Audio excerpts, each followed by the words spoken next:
Hello and welcome. This is the Daily Dharma. My name is Dina. Thank you for joining. Let's cleanse our space and do our calling in.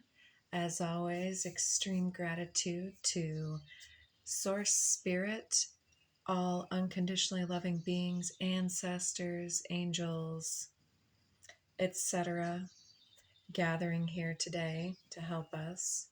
And also, from yesterday, I've relit the Lady of Guadalupe candle and some yerba santa smudge here to purify our space. So I've laid out some of the mixed shamanic deck cards here and then clarified one card each per card here. So we have 8 and 8 plus a few others.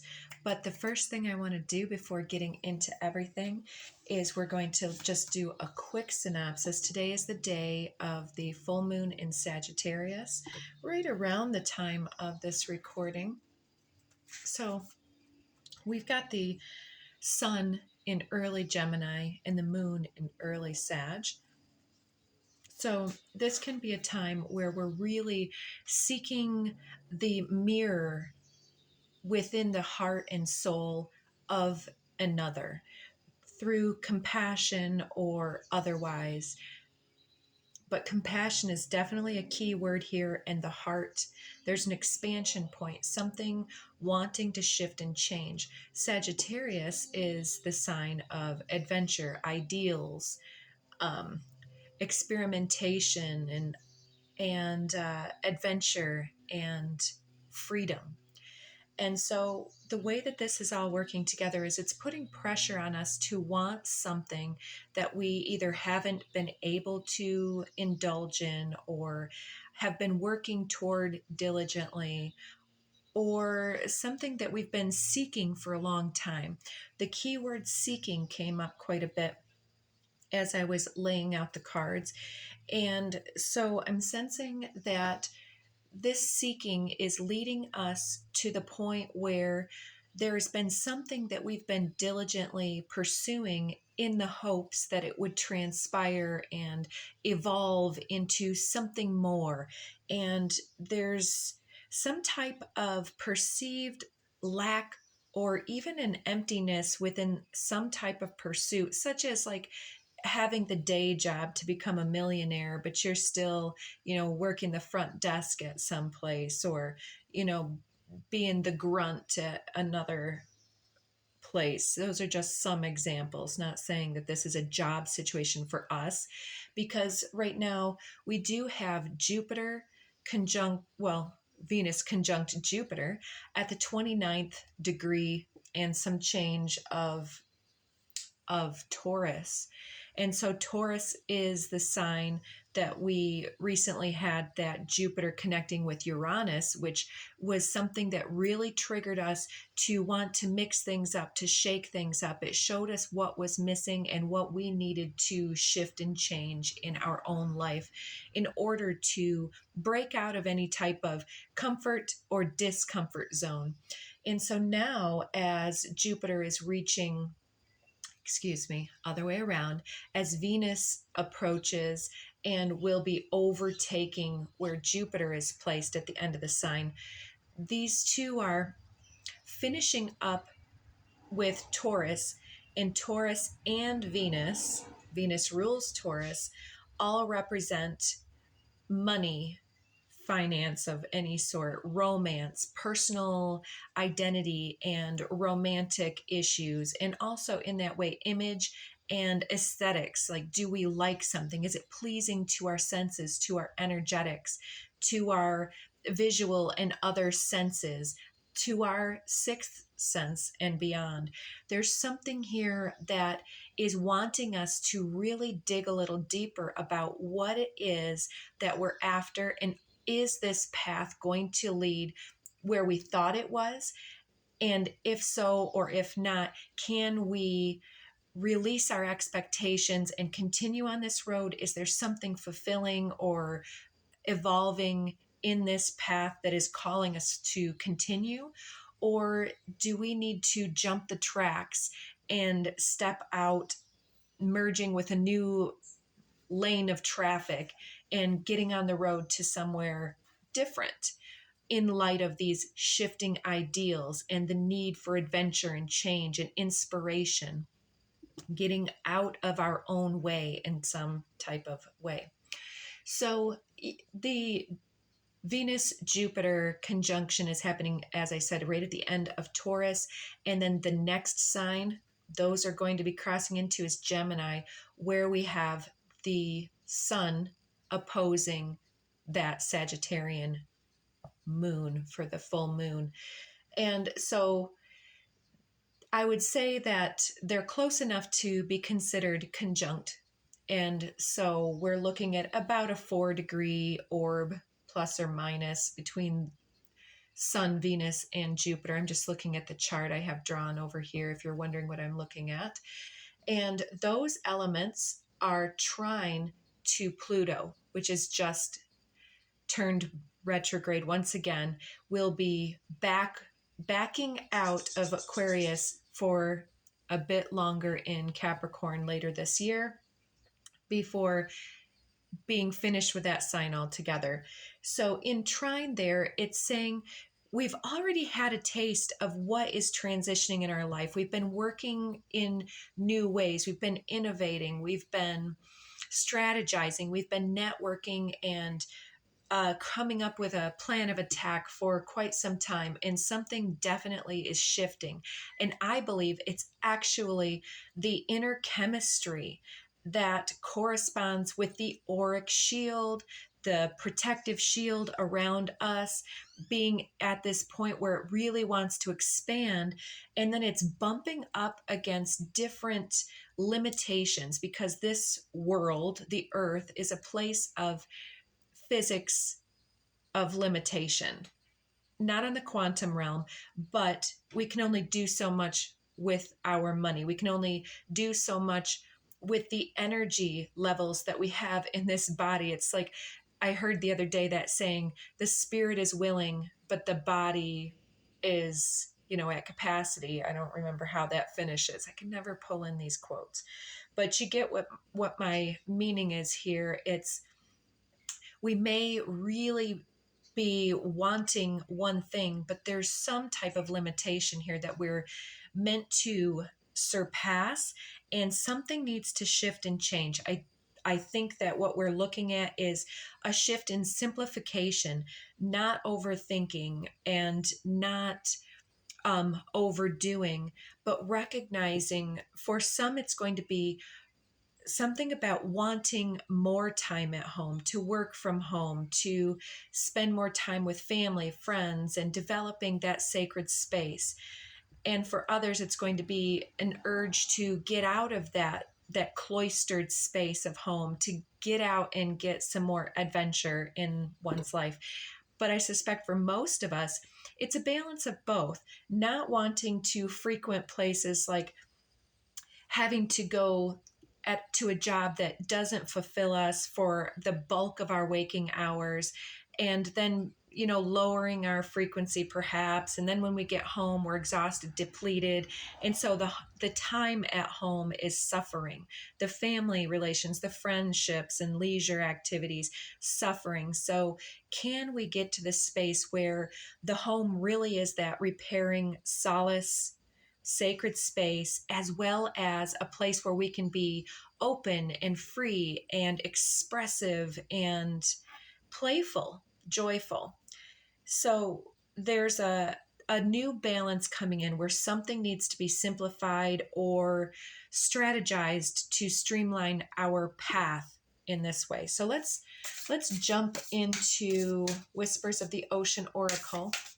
One last thing too, we have that Sun, Venus, Jupiter is also sextiling Neptune, which is at 29 degrees 30-ish minutes over in Pisces, finishing up Pisces. And so Neptune is actually the higher octave of Venus, representing that transpersonal love, the love of the collective and of others in that general sense.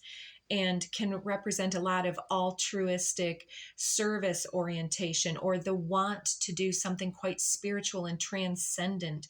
The ability to spend our time connected and engaged with spiritual aspects of self, or philosophical versus, black and white, ciphering of figures at a job, for instance. That's just the example that seems to be moving through right now.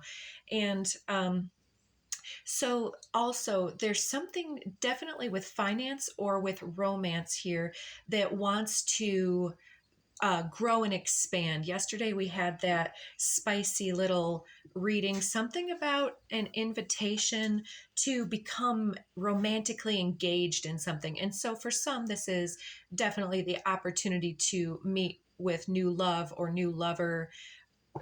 But for others, it's becoming more enamored with our lives in general, and being able to be fresh and awakened and enlivened with our compassionate energy. And so let me, before I get any further into that, I just saw 1111. 13, gliding through currents, is under the deck. There's definitely something about getting into that flow state and being able to come from a deep inner heart-based loving state of compassion, and to carry that love in the heart in a bigger, deeper, more connected, more consistent basis. Because many of us that are sensitive are really, from time to time, we can be very grounded and centered and be that beacon that others are looking for. But sometimes the inner turmoils can arise from either overthinking or situations that challenge. And it can bring up all kinds of things, doubts and insecurities, fears. Will I have enough money to retire? Or, do I have to work this hard? My body can't take it, and my mental state needs a vacation, but do I have the time? And if I use that time, will I need it later? There's all of these limitations imposed upon us by the institutions and structures of our lives. And these are placing, in many circumstances, undue restrictions upon the calling and the ability to really connect more deeply at this time to the evolving body and what the body wants to bring to our attention. I woke up again this morning, as I have a little bit varying intensity the last few days, feeling some types of wooziness, dizziness, heaviness, almost like my body is on its side. I feel like I didn't have my V8 today, that from that ancient commercial. If you're my age, you'll know. Yeah, and it's coming on again. It's as if there's energy sitting on the crown that is bringing me down. And I have cleansed. I have cleared, and it's there for a reason. It's coming forward to say that there's messages coming in, but there's a heaviness that needs to be dispelled and defragging a computer came through here. I'd really like to get into these cards. So love where you are. Use your sensitivity to know when to act. Connect your heart to your head when determining what you would like. I don't know the name of this. Is it supposed to be an oyster or some type of, not a coral? I cannot remember the name of this thing, but I see the coral in the distance and the anemone. Love where you are. It's like this thing is quite rooted into its place. It doesn't necessarily move from its location. It's not a mobile animal. So gliding through the currents in the flow state and loving where we are at. So these emotions and triggers that are coming up that say, oh, well, will I have enough, etc., like we've just been saying. I think it's saying to just continue to take everything in, but with the gratitude and appreciation of trust and faith and understanding that this is one of those markers, a signpost along our journey, a crossroads even for many, where there's more than 3 choices, more than 4 to go back. It's like multiplicity under the deck over here, just to interrupt that. 34, many paths. It came up underneath the deck while I was shuffling and found its way back into the reading. And I'm almost seeing someone uplifting others, showing them the path. But it was also speaking about the preceding card. The circle comes out. I'd like to do these in order, but I always get out of order because I'm so excited. It's like many pathways, many individuals coming in from many different areas. This convergence idea is perhaps coming in with some type of invitation that is going to assist us in this transition, some type of ritual or sacred circle or gathering where many different individuals come in.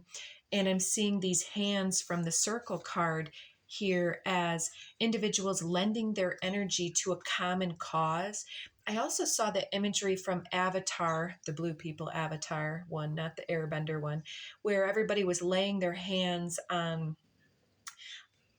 Jake, the main guy, in his initiation into the tribe, which shows me as I split the deck from earlier, the initiation, the crossing is here.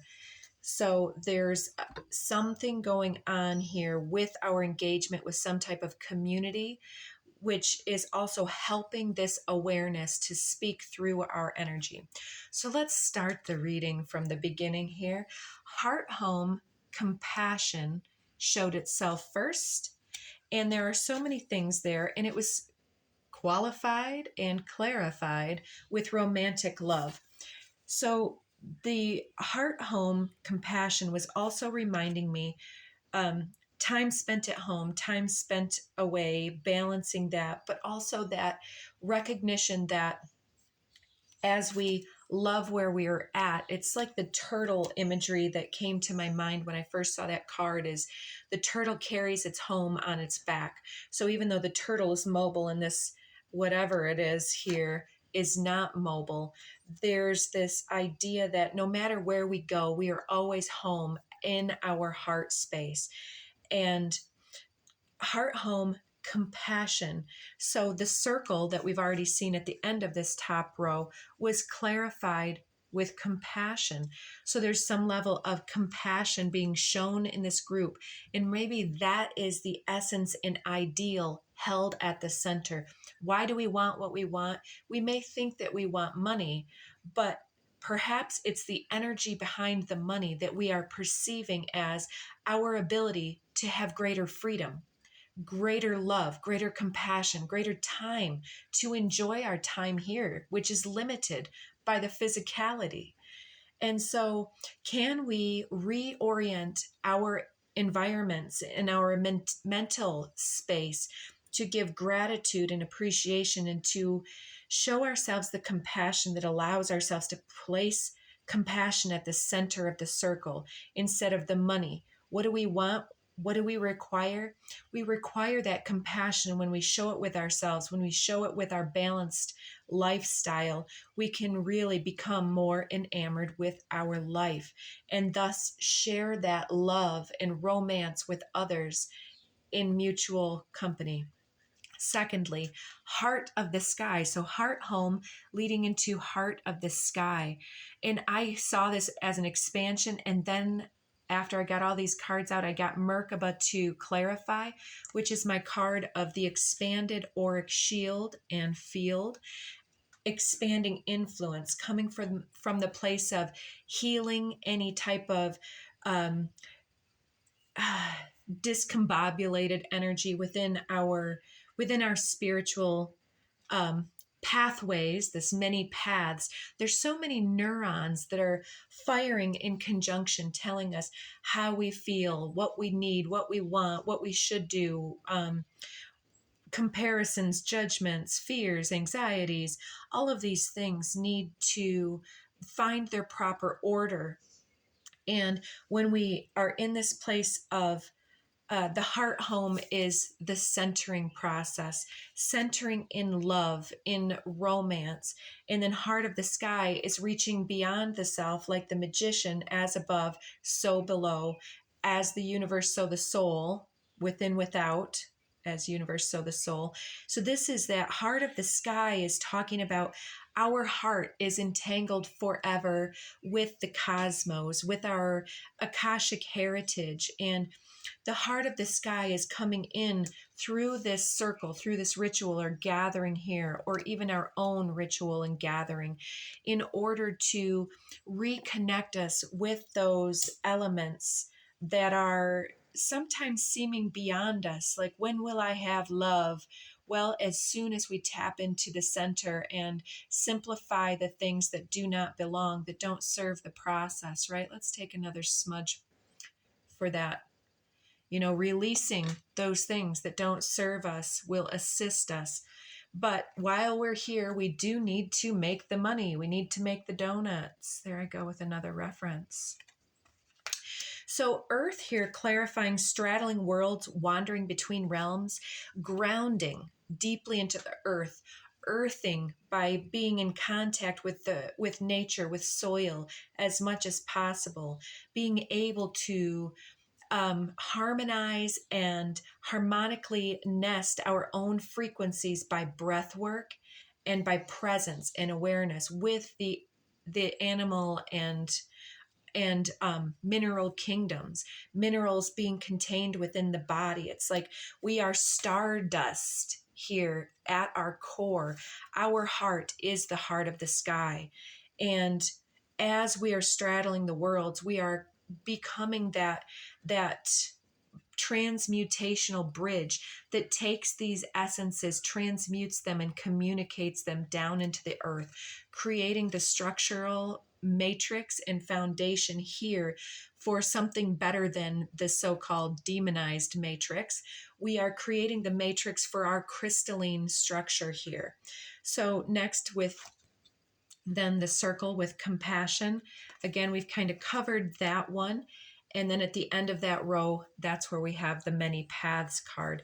So I'm seeing that this process that you're doing is made exponential in communicating these things with like-minded individuals. And we will see that other individuals are in their own way processing similar ideals and wanting similar things. And there's a way to converge all that we are, all that they are, and then converge all of these individuals that are more into their whole self as some huge undertaking or enterprise. Everybody comes away inspired and delighted and reinvigorated with life. The second row, we've got water. Be like water, my friend. So flow state here with the psyche and the psychic realms, being able to dive deep, being an ocean in a drop, containing the entirety, and synergy here. So again, this comes underneath heart, home, compassion, and romantic love. So this can also have to do with those individuals in our lives, family, friends, lovers, children, bosses, so on. Being able to witness both the healed and unhealed psyche that we encounter, seeing that everyone is in their own flow state and recognizing and detaching from our expectations that that individual must walk some type of pathway that we've determined, or that somebody else's path should look like a certain thing or like ours. Differences arising and being celebrated and not being grounds for polarization or cleaving. Next, coming the sacrifice with healing. So we're healing some type of idea here of should, would, could, but also whatever path that we have been on that we thought was going to yield a certain outcome, we're being asked to reconsider something as we're in this flow state, gliding through the currents of the water with synergy, working with the differences to heal what we thought previously about self and other, relinquishing parts of our identity that had more to do with the process of our evolution and where we've been in the past or where we think that we want to be in the future, reconciling this with that powerful now state, being absolutely powerfully present with our healing, says that in this moment, I am more than enough. I am the damn heart of the sky. Little tickle going on in my throat there. Can you believe it? Can you embrace all that you are? And can you embrace all that others are with that collective transpersonal love and compassion and being absolutely the lover of everyone in your world, not on the sexual way, but on the way that says you are enough. You are a powerful being, activating others, helping them to defrag their database, their overactive imagination and mind, and their over commitment to some type of healing where sometimes healing can be its own distraction. When is it ever enough that we can start to put all of our energy into our gratitude, all of our energy into saying, yes, I look around myself and I see so much abundance, but I also see these other things that could probably be scaled down, whether it's overactive mind, judgments, fears, insecurities, or overconfidence, even.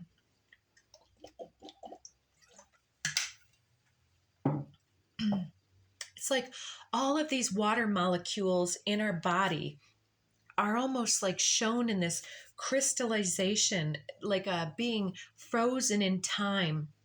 As I come to this next card, the child showing itself beneath earth and straddling worlds, wandering between realms. It's like we are that bridge, but with child, I'm seeing two things. There is potentially for many of us some young individual or someone who might consider us a mentor or a wise one or somebody who has something that can exchange with them.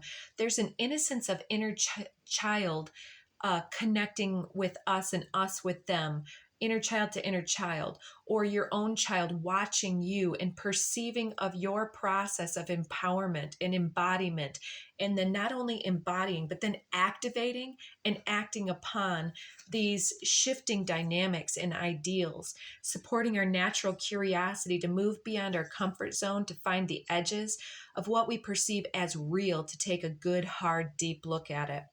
And also this the other thing is this timeless quality of the earthly wandering between realms. We can reframe past, we can reimagine future, but we can also be powerfully present, saying that I am the sculptor of all of these things, because if the world is indeed timeless, then as I reframe the past, I defrag what has been in existence before. I sacrifice the parts of my identity that feel like I am still needing so much of this healing, which, we are, but do we need to focus on it? Then we are focused on what's amiss and what's awry and what's kinked up and fixing, solution oriented. There's a problem for every solution. So the sacrifice to me is like releasing parts of ourselves, releasing parts of what doesn't serve, exchanging, bartering, sharing resources with those that are really in that place, and then saying, oh, I've been keeping these. I thought I was going to work with wood, but I'm really not working with wood. And if that's your one thing, I'm going to gift you this stuff, but please give me a couple of the things that you come up with, because I'd love to celebrate your work, your art, whatever. That's just one example. So this timelessness here, this sacrifice, is perhaps the sacrifice of the ego-based connection to what we thought we needed before. Moving into the last card set out, vanishing mirror, ego sublimation. And I'm getting the shattering crystal glasses from that opera singer here, that's like suddenly that fevered pitch, that pitch perfect. There's been for weeks here something coming through about the seismic vibrational resonance of the voice, of the personal expression, which can come through in nonverbals. It can come through in our energy, in our ability to be the housing of this romantic love, and to heal our aura, and to recalibrate by, what's that word? Soul reclamation isn't the right word. Oh, I'm getting all these flutters all through my chakra systems. Yeah, there's definitely something huge coming through where suddenly there's this huge epiphany, and you can see on the card, there's this swirl coming through from one side to the next. It's like us breaking through the sound barrier between our auric field and the above and the below, between the past and present and future, between power and disempowerment, healing and unhealing, and waiting and activating.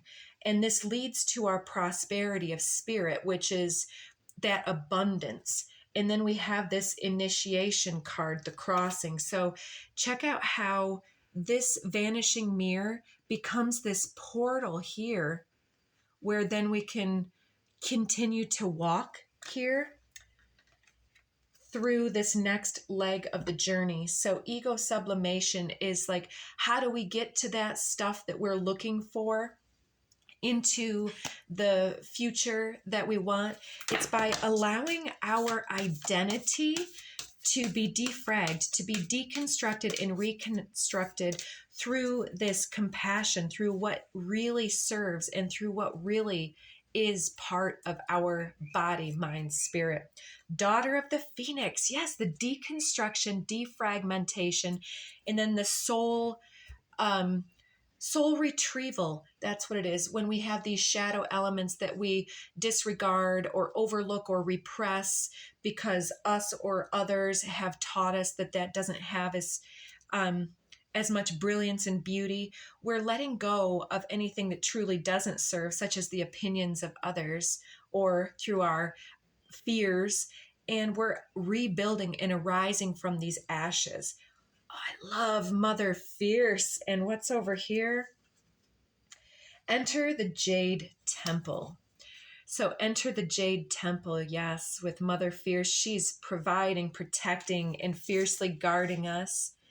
Kali Kalmasa Nasini, Tromanagmo, and Kali Mahamaya, getting out of the illusions, taking back our power from any type of disregard, and being very diligent in aiming to our own true north, getting back into our reverence, into our Jade Temple, making our home into our sanctuary, and taking back our power from the ghosts of the past, the expired phoenix self rising from the ashes under the light of the moon, perhaps. So take care of yourselves during this transition, and don't forget to like the video if it was meaningful for you, and comment, how is this looking for you? Take good care of yourself. Love you so much at this time, and full moon blessings to all. Take care.